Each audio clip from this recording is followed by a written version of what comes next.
Good evening. It is a bit hard to believe we're coming on the air to report a huge tornado in Massachusetts, but it has happened. And after what we saw when we landed in Tuscaloosa, Alabama, and Joplin, Mo in recent weeks, nothing surprises us this weather season. For a time, this particular tornado resembled the Tuscaloosa storm.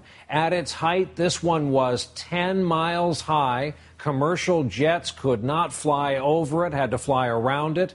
This storm carried debris aloft, suspended in it 1 mile up in the air. The first population center to get hit by the tornado was Springfield, Mass.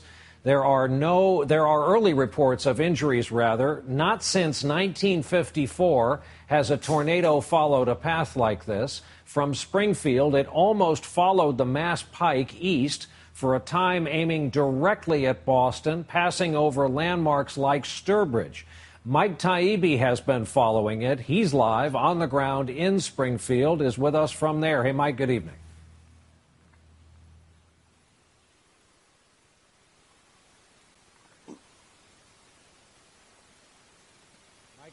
Go ahead, Mike, if you can hear me.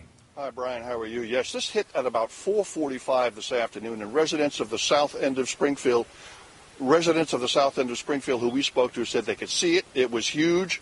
They could see it. It was huge, and they could hear it. It sounded like a low-flying aircraft flying a little bit too low. As you say, there have been many, many injuries, no fatalities reported yet, and the winds were strong enough to have lifted not just the roofs off some houses, but also the whole top floors of some houses as well.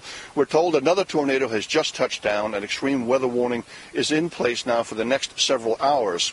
Again, no fatalities are reported, many injuries, including some elderly, and all of the center of town here, particularly the south end of Springfield, has been impacted by this tornado swarm. Brian? All right, Mike Taibbi, who did some sporty driving to get to Springfield, the after effect of this first line of storms. Mike, thanks. We want to go to Weather Channel meteorologist Chris Warren. He's at headquarters in Atlanta. And Chris, this came out of nowhere, exploded. We knew we were going to have severe weather along this line today. It runs from South Carolina to Maine, but these particular cells just exploded in strength.